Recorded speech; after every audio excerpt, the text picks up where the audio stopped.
بسم اللہ الرحمن الرحیم۔ لائق تعظیم و صد تکریم علماء کرام اور صاحب نسبت و صداقت حاضرین محفل اور تمام سامعین و ناظرین کرام،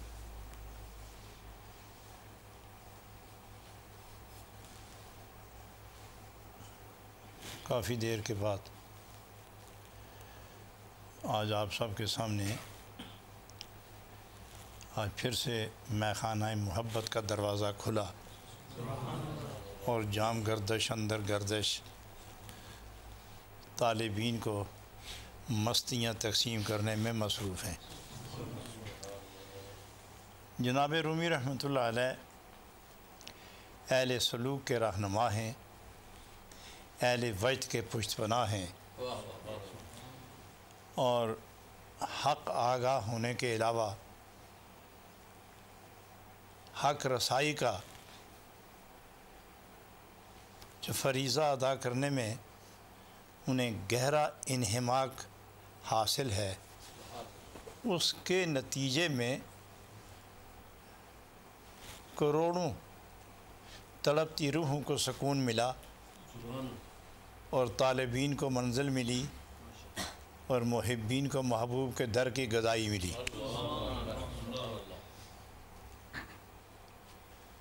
معزز حاضرین،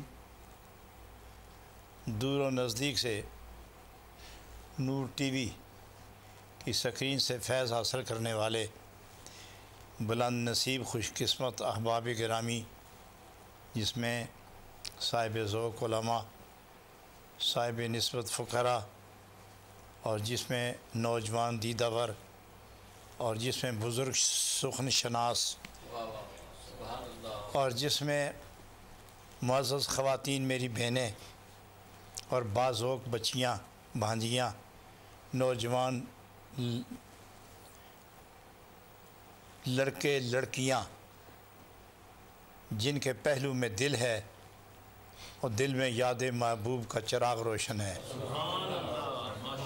وہ اپنی باطنی کیفیات تجسس اور طلب کو ایک مقام تک پہنچانے کی سربستہ آرزو میں کامیابی کے لیے حضرت رومی رحمۃ اللہ علیہ کے ارشادات کا سہارا لے رہے ہیں۔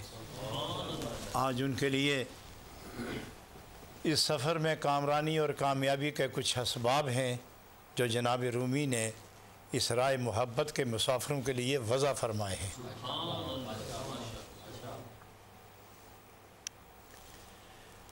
ہمارے دیدہ ور سخن شناس معتبر علماء کرام، جنہیں مثنوی شریف سے دل بستگی بھی ہے اور وابستگی بھی، شائستگی بھی ہے اور پیوستگی بھی، وہ اس سے خود فیض یاب ہوئے اور اپنے حاشیہ نشینوں کو فیض یاب کرنے میں ان کا انہماک بھی قابل دید ہے۔ آپ جو حضرات میرے سامنے تشریف فرما ہیں، میری نظر شک نہیں کہ آپ ہی کے سینوں پر، آپ کے چہروں پر جا کے رکتی ضرور ہے، لیکن اندر کی کیفیات آپ کے چہرے پہ جو انگڑائیاں لے رہی ہیں، اس سے آپ کے اندر کی کیفیت کا پوشیدہ رہنا کچھ ممکن نظر نہیں آیا۔ تو یہی حالت میں سمجھتا ہوں مشرقین مغربین میں، عرب اور عجم میں، یورپ اور ایشیا میں، افریقہ کی بستیوں میں یہی کیفیت ہے کہ کتنے لوگ ہیں جو پیمانہ دل لے کر جناب رومی کے دروازے پر بیٹھے ہوئے ہیں، اور میں قطرہ قطرہ ان پیمانوں میں اتارنے کی کوشش کروں گا جو اس روحانی دریوزہ گری اور خیرات میں کامیابی کے لیے جناب رومی کو اپنا مختار بنا کر دل ان کے حوالے کر کے انتظار کے لمحات شمار کر رہے ہیں۔ معزز حاضرین، یہ جو تصوف ہے، یہ جو صوفیانہ زندگی ہے، یہ جو عاشقانہ لمحات ہیں، یہ جو محبین کی محبت کے راتیں اور دن گزارنے کے دستور اور آداب ہیں، یہ خود ان کے بنائے ہوئے نہیں ہیں، یہ ان کی مرضی نہیں ہے، یہ ان کے خیال حال چال کا عکس نہیں ہے، یہ جو چاہیں اور ویسے اعمال اختیار کریں ایسا نہیں ہے، بلکہ ان کی زندگی کی راتیں اور ان کے حیات مستعار کے دن، ان کی صبحیں اور ان کی شامیں، شک نہیں کہ یہ جزو حیات ضرور ہیں۔ شام ہے تو جزو حیات ہے، فجر ہے تو جزو حیات ہے، اجالا ہے تو جزو حیات ہے، ظلمات ہیں تو جزو حیات ہیں، کل حیات نہیں ہیں۔ مراحل میں انسان بدلتا ہے اور اندر کی کیفیت ان مراحل میں ظاہر ہونا شروع ہو جاتی ہے، لیکن انسان صوفی ہو یا جتنے بھی صاحب کمال ہو، وہ از خود اپنے اشغال و اعمال و احوال و کردار و گفتار کی حدود کا تعین اس کے ذمہ نہیں ہے، یہ کسی اور کا پابند ہے، یہ کسی اور کا پابند ہے۔ اسے سنت کہہ دو، اسے اعمال صالحہ کہہ دو، اسے سیرت طیبہ کہہ دو، اسے اسوائے حسنہ کہہ دو، یا سادے لفظ میں تصوف کہہ دو۔ اس راہ خدا پر، اس منزل اہدتا کی طرف رواں دواں چلنے والے خوش نصیبوں کے لیے جو حدود متعین ہیں، کردار کا تعین ہے، گفتار کا پیمانہ مقرر ہے، اٹھنے بیٹھنے، چلنے پھرنے، سونے جاگنے، کھانے پینے کے تمام آداب ملحوظ بھی ہیں، مربوط بھی ہیں، مضبوط بھی ہیں۔ یہ اپنے بنائے ہوئے نہیں ہیں، بلکہ یہ خراج احسان ہے، نبی پاک کے احسان کا فیضان ہے کہ اپنے کردار، گفتار اور نگاہ رحمت و شفقت سے ساری کائنات کو زندگی گزارنے کے کچھ اصول اور آداب عطا فرمائے ہیں۔ جس نے صرف دنیا ہی میں رہ کر کچھ دنیا کچھ دین کمانا ہے، اس کے لیے بھی ضابطہ مقرر ہو گیا، اور جس نے صرف دنیا کمانی ہے اس کے لیے بھی انجام کا نقشہ بتا دیا گیا ہے، اور جس نے صرف عقبہ کمانی ہے اس کو بھی نتائج سے آگاہ کر دیا گیا ہے، اور جس نے ایک ہاتھ میں دنیا اور دوسرے میں دین رکھنا ہے، یا جسم پر دنیا اور روح پر دین وارد کرنا ہے، یا ایک ہاتھ میں شریعت اور دوسرے میں طریقت رکھنی ہے، یا ایک ہاتھ پر قانون رکھنے ہیں اور دوسرے پر عشق کا دیا جلانا ہے، اس کے لیے بھی سرکار دو عالم نے آداب و ضوابط متعین فرما دیے ہیں۔ حضرات، انہی میں سے فیوزات چن چن کر اکٹھے کر کے اپنے اپنے دور میں ہر صاحب نسبت اور صاحب وصال و کمال نے فیض یاب ہونے کے بعد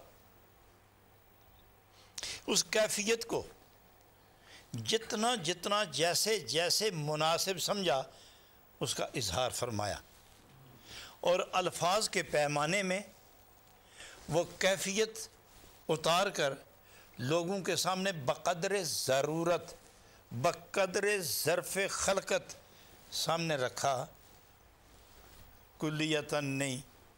اور شاید اگر میں یہ کہہ دوں کہ کلیتاً اس لیے بھی نہیں پیش کر سکے کہ قاسم خیرات کلی نے شاید سب کچھ سب کو ایک دم نہ بھی عطا کیا ہو، ضرورت کے مطابق جو عطا کیا اس میں سے لینے والے نے جو مناسب سمجھا وہی ظاہر کیا، کسی نے کسی زبان میں، کسی نے کسی دور میں، کسی نے کسی زمانے میں، لیکن ایک وقت ایسا آیا کہ دین اور عشق کو یکجا کر کے طلب اور جستجو، محبت اور پیار کو، اس ساری قوت کو یکجا کر کے ظاہر کرنے کا موقع جس کو بھی جیسے ملا ظاہر کیا۔ لیکن جناب رومی کا جب دور آیا تو آپ نے چھوٹے چھوٹے جام ہٹا کر مشکیزیں حوالے کر دی ہیں۔ انہوں نے یہ کوشش نہیں کی کہ ہر فرد کو جام دیے جائیں، بلکہ ہر فرد کو ایک مقام دے کر پورا میخانہ حوالہ کر دیا جائے۔ تو یہاں آ کے جناب رومی رحمۃ اللہ علیہ نے ایک بہت خوبصورت بات وضع فرمائی ہے کہ دنیا داروں، دنیا کے نسب پر، دنیا کے مال پر، دنیا کے جاہ و جلال پر، دنیا کے مال و منال پر کب تک اتراتے رہو گے؟ اس پر کب تک فخر کرو گے؟ تم اسے ذریعہ امتیاز بنا رہے ہو، تم دنیا کو جان پہچان کا وسیلہ بنا رہے ہو۔ تمہاری زندگی کا مقصد کیا اس دنیا میں آ کے صرف جان پہچان ہی کروانا ہے؟ کیا یہی مقصد ہے؟ تو اپنی جان اور پہچان کو، اپنی شہرت کو دوام اور عام کرنے کے لیے آپ دنیاوی ہیلے وسیلے جمع کرتے ہیں، اس سے کام لیتے ہیں۔ پتہ ہے آپ کو کہ جب دنیا سے اٹھائے جاؤ گے اور قبروں میں بسیرا کرو گے تو اس وقت کہاں تیرے قبیلے کا نام بلوایا جائے گا؟ اور جب دوسرے کے کندھوں پہ خاموش ہو کر جاؤ گے اور قبر کا حصہ بنو گے، اس وقت قبر میں جب لٹائے جاؤ گے تو کہیں تیرے نسب کا ذکر آئے گا، کہیں تیرے فضل و کمال کی بات آئے گی؟ تو جب دنیا چھوڑنے کے بعد دنیا کی کوئی شے تیری پہچان کا سامان نہ بنی تو اس پر فخر کیوں کرتے ہو؟ یہ بھی کوئی فخر کی جگہ ہے، یہ بھی کوئی فخر کا سامان ہے۔ وہ بڑے پیار سے فرماتے ہیں کہ تم دنیا والو جس دنیا کے مال پر فخر کرتے ہو نا، جوانی پر فخر کرو گے، کیا بڑھاپا نہیں آئے گا؟ تمہیں بچپنا یاد نہیں؟ وہی ہو نا جو کسی کی انگلی پکڑ کے چلتے تھے اور جب گرتے تھے تو اٹھنے کی ہمت نہ ہوتی تھی، خود کھانا پینا اور کپڑے بدلنے کی طاقت اور شعور اور سلیقہ نہیں تھا۔ اب جو جوان ہوئے، علم میں اضافہ ہوا، ادراک میں اضافہ ہوا، قوت میں اضافہ ہوا، ہوش و فہم و علم میں اضافہ ہوا، تم بدلتے چلے گئے، اور جب بڑھاپے کی طرف گئے تو پھر کہولت آئی، کمزوری آئی، قوت گئی اور بصارت گئی۔ بصیرت پہلے ہی نہیں تھی، اور پھر دماغ کی کمزوری آئی، جسم کی کمزوری آئی، کہولت آ گئی تو بھائی جسم پر وارد ہوئی، پھر اسی طرح معذور ہونے لگے جس طرح ابتدا میں تم مجبور تھے۔ تو کبھی تم معذور ہوتے ہو، کبھی مجبور ہوتے ہو، اختیار تمہارا قائم نہیں ہے۔ تو کون سی زندگی پر، کس دولت پر ناز کرو گے؟ اگر بچپنے پر ناز کرتے ہو تو محتاج بھی کبھی ناز کرتے ہیں، اور اگر جوانی آئی تو جوانی میں بڑھاپا اور بچپنا دونوں شامل ہیں، اور اس میں بھی تم مختار نہیں ہو، پھر فخر کائے گا۔ اور جب بوڑھے ہوئے تو پھر گئے، پھر یہاں فخر کا مقام کیا رہا؟ پھر جان و پہچان و عرفان کی تدبیر کیا رہی؟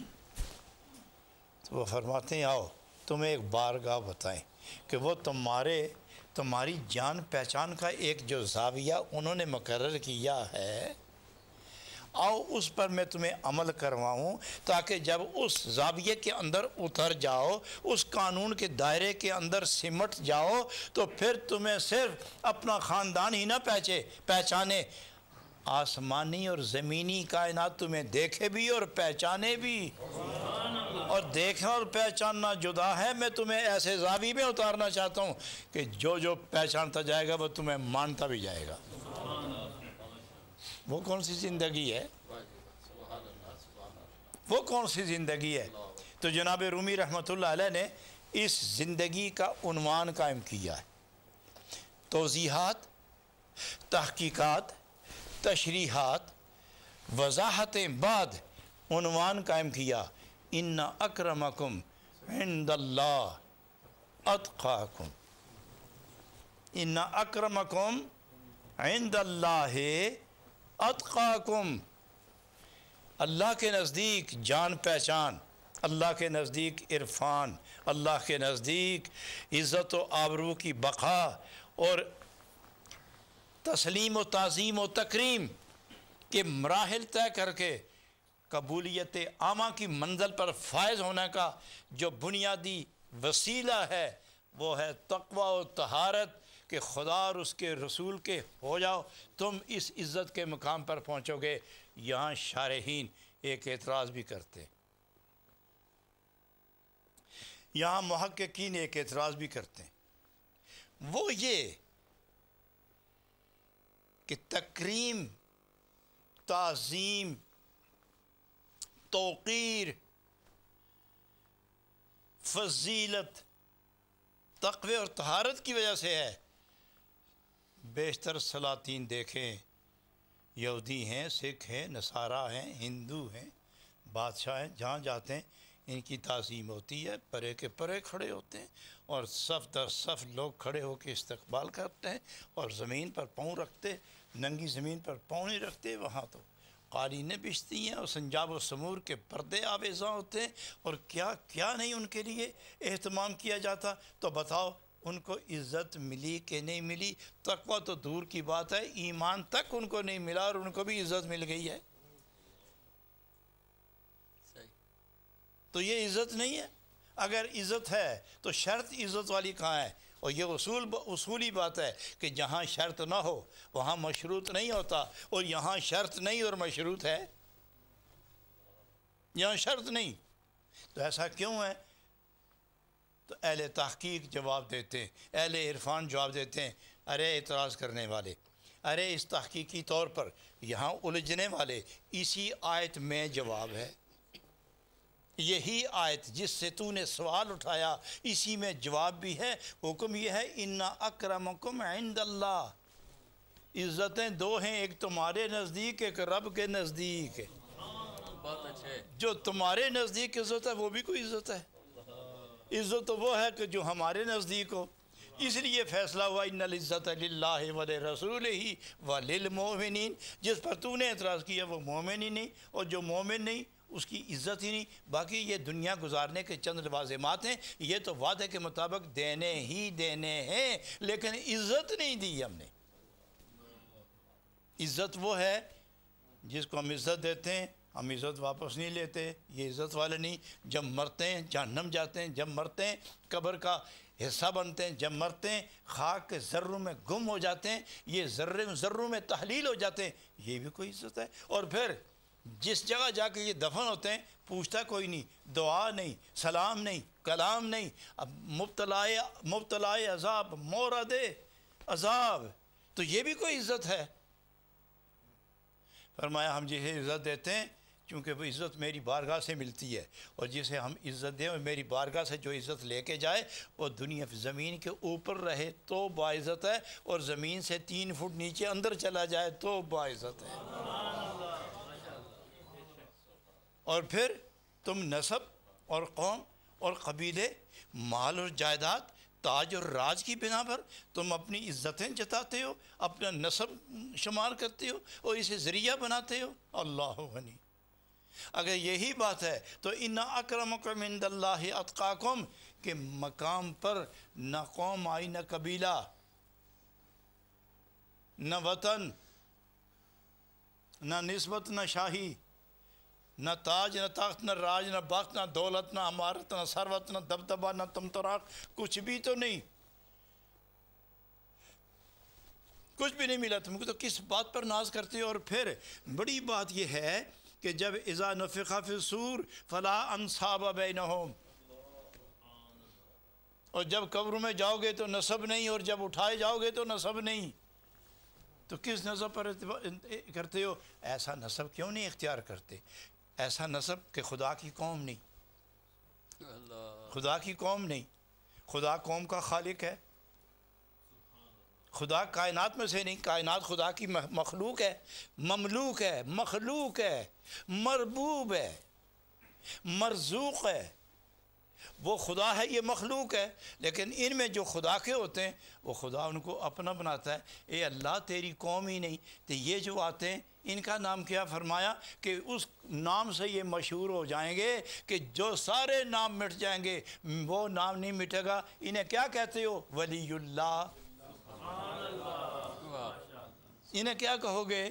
انہیں کہیں گے ولی اللہ۔ یہاں نہ قبیلہ ہے، نہ قوم ہے، نہ وطن ہے، نہ مشرق ہے، نہ مغرب ہے، نہ شمال ہے، نہ جنوب ہے، میرا کوئی جہان نہیں، سارا جہان میری ملکیت ہے۔ جو مجھ میں گم ہو گیا اس کا بھی کوئی ایک مقام نہیں، جہاں میرے جلوے ہیں وہیں اس کا نام ہوگا۔ تو یہاں جناب رومی رحمۃ اللہ علیہ بڑے پیار سے اس سارے عنوان کو سمیٹ کر ارشاد فرماتے ہیں، این میرا سے جہانے فانی است، سبحان اللہ، این میرا سے جہانے فانی است،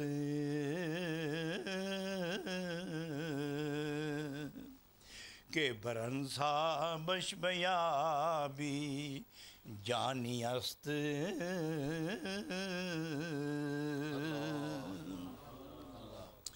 یہ جو جہان فانی ہے، اس جہان فانی کے نسبتیں، انساب، قبیلے اور قومیں، یہ سارے کے سارے فانی ہیں۔ جس نے ہمیشہ باقی رہنا ہے وہ یہ دنیا کے نسب نہیں ہے، نہ دنیا کے قبیلے اور قومیں ہیں۔ جس نے ساری عمر رہنا ہے وہاں جسم معتبر نہیں، وہاں فیصلہ روح کا ہے۔ روح جس جیسی ہوگی ویسا ہی قبیلہ بنے گا۔ معلوم ہوا کہ بر انصابش بیابی جانیست، کہ یہ جو نسب دنیا کا تم لے کے آتے ہو یہ نسب کام کا نہیں ہے۔ اصل نسب کون سا؟ وہ روحانی ہے، وہ عرفانی ہے، وہ جانی ہے۔ آگے اس کی تشریح فرماتے ہیں، بلکہ میراث ہائے انبیاء،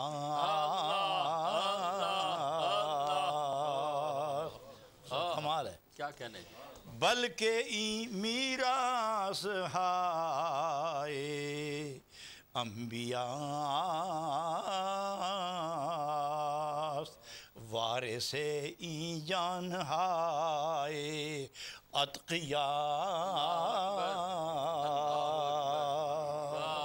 واہ واہ، سبحان اللہ۔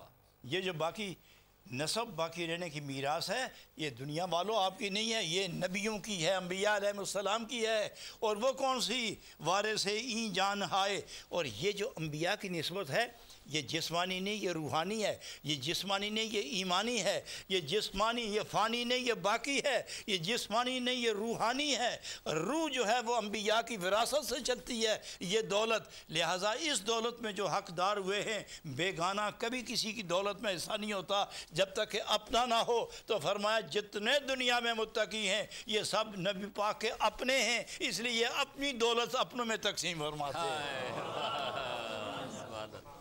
سمجھے حضرات کتنی خوبصورت بات سبحان ہے۔ اللہ۔ ذہن میں رکھو، یہ بڑی نازک، لطیف، آسان اور سہل بات، واہ واہ، انتہائی نازک، لطیف، عزیز، لذیذ اور سمجھ میں آنے والی اور حقیقت سے پردہ اٹھانے والی چیز ہے۔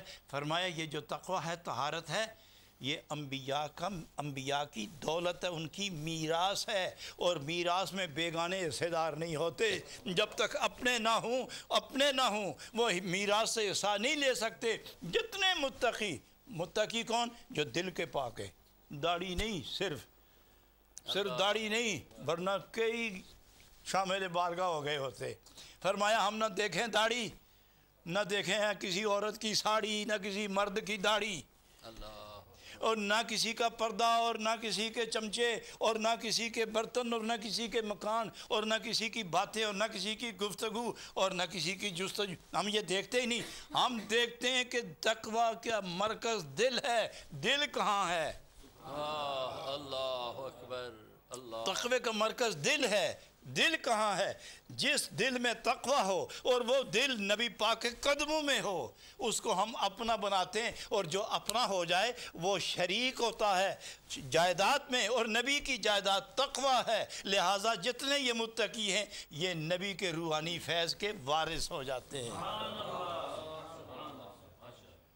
اس لیے جناب سید عالم صلی اللہ علیہ وسلم نے فرمایا کہ مشرق ہو کے مغرب، شمال ہو کے جنوب، انسان ایمان اور عقل رکھنے والا جو صحیح متقی ہے وہ میری آل ہے، جو صحیح متقی ہے وہ میری آل ہے، اور جو میری آل ہے وہ میری دولت میں حصے دار ہے۔ واہ واہ واہ واہ، بلکہ میراث ہائے انبیاء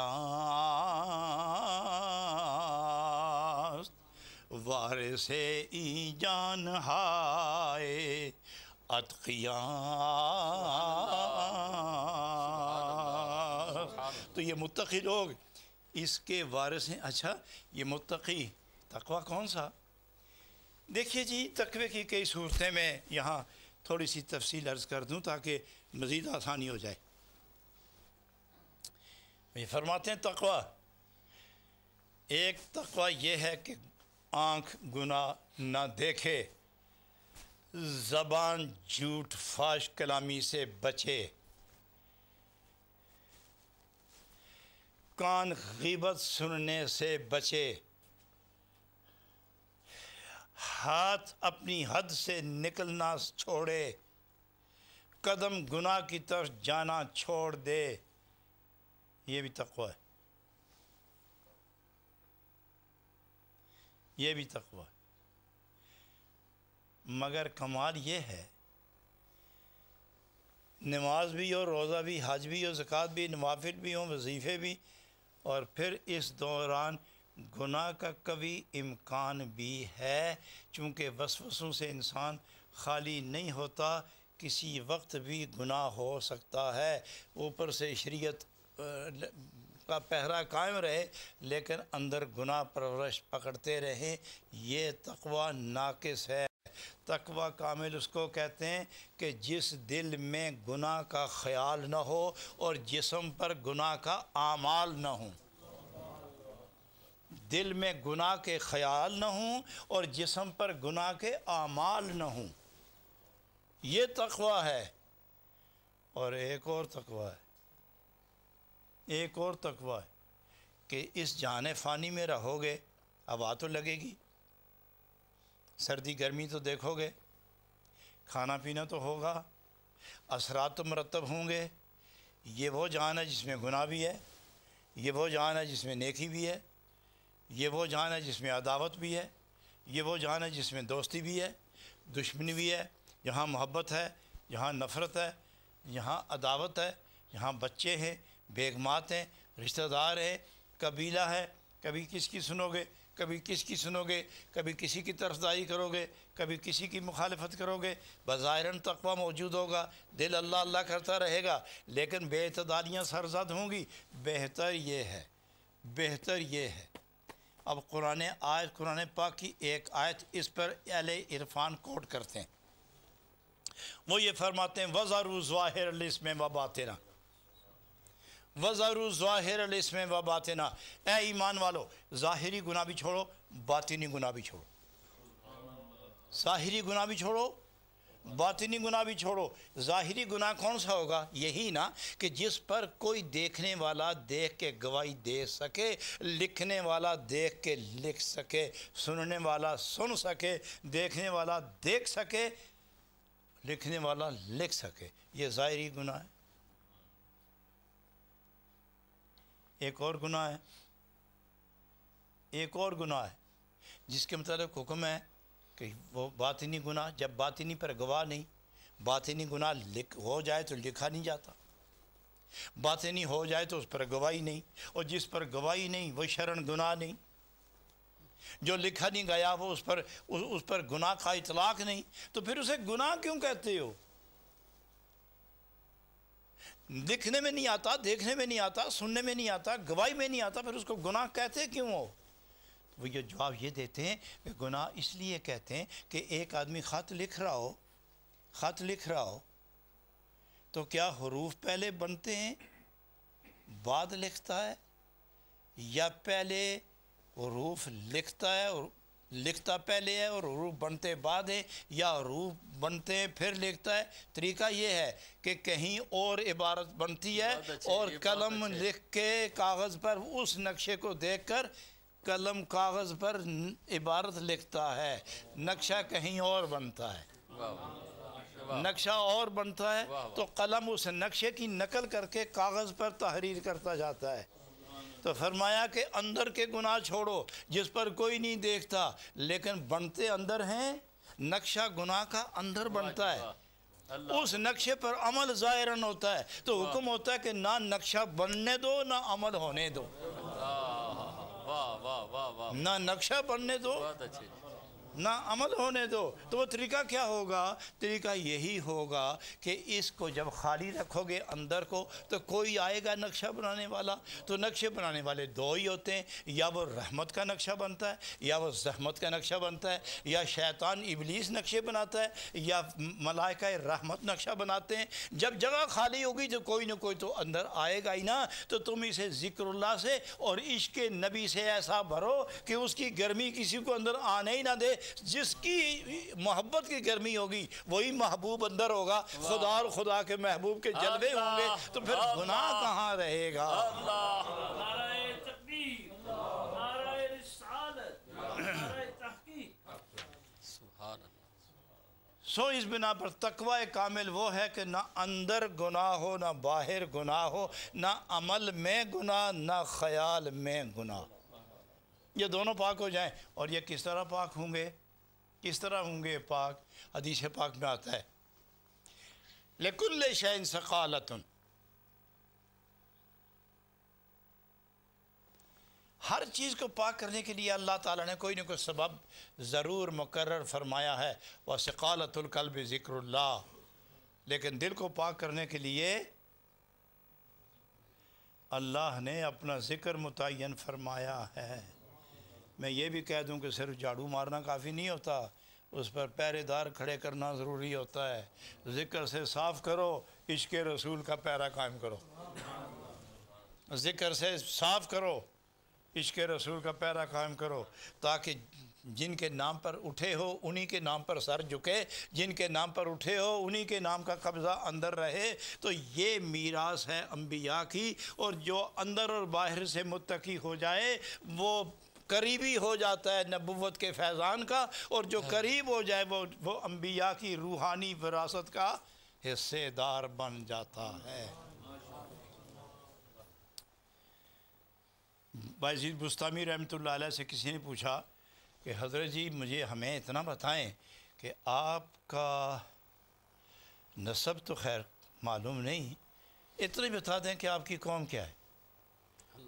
نسب نہیں پوچھتے ہم، کہاں سے آئے، کیا ہوا، یہ ہوا وہ ہوا۔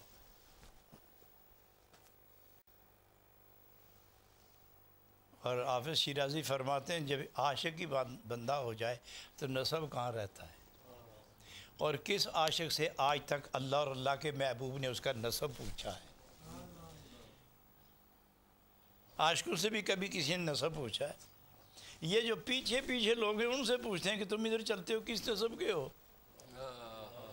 اور جو حریم ناز میں داخل ہو جائیں ان سے کون پوچھتا ہے تم کون ہو؟ تم تو اپنے ہو۔ بایزید بستامی اتنا تو بتائیے، آپ کا قبیلہ نسب نہیں پوچھتے، فلان بن فلان بن فلان بن فلان بن، جس طرح کہ اس کو فخر کا ذریعہ بنایا گیا۔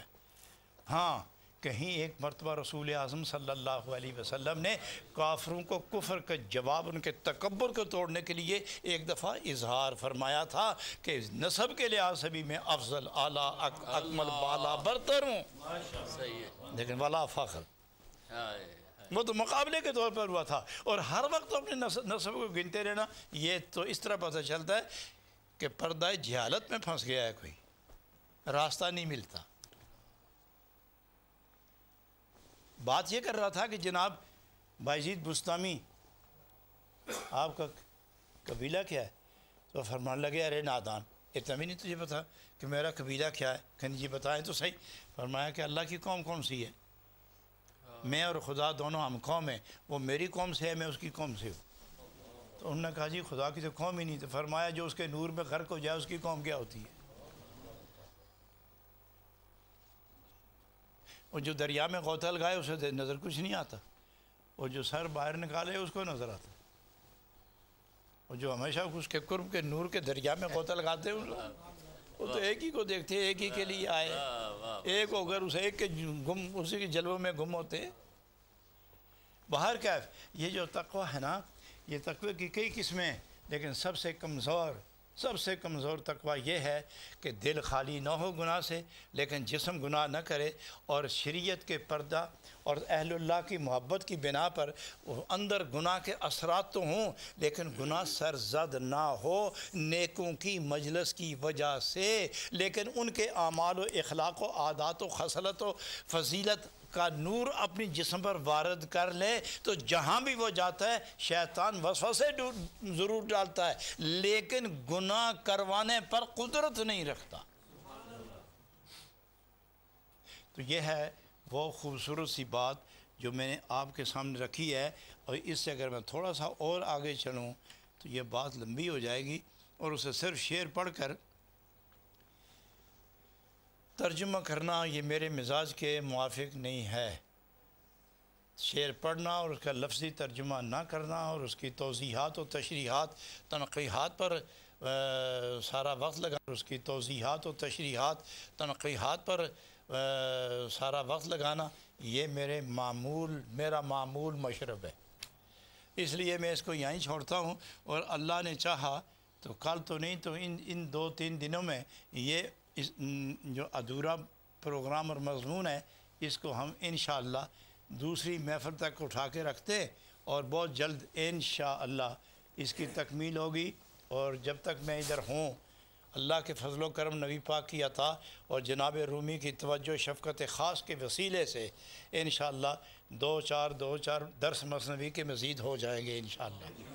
اور یہ جو میں واقعات بتاتا ہوں نا، انہیں حکایت سمجھ کے گزار نہ دیا کرو، یہ وہ نسخے ہیں جن کا استعمال کرنا از بس ضروری ہے۔ یہ مت سوچو جناب رومی نے صرف نسخہ ہی نہیں لکھا بلکہ استعمال کرنے کا حکم بھی دیا ہے۔ اللہ اکبر۔ تو یہ میں کہانیاں ہی سنا رہا، میں یہ نسخہ آپ کو استعمال کروانے کی ایک ترغیب دے رہا ہوں کہ کھاؤ، کچھ کھاؤ، دوائی اتارو اندر۔ یہ دنیا کی دوائیاں، یہ دنیا کی ادویات، یہ اترتی ہیں حلق سے اتر کے پیٹ میں جاتی ہیں، وہاں تحلیل ہو کر مختلف اجزاؤں میں تقسیم ہو جاتی ہیں، اور یہ روحانی دوا یہ آہستہ اترتی ہے، لیکن یہ منہ کے راستے نہیں جاتی، یہ آنکھ اور کان کے راستے جاتی ہے، روح کے اندر اتر جاتی ہے۔ یہ اس دعا پر بھی عمل جاری رکھیں، اور کل نہیں تو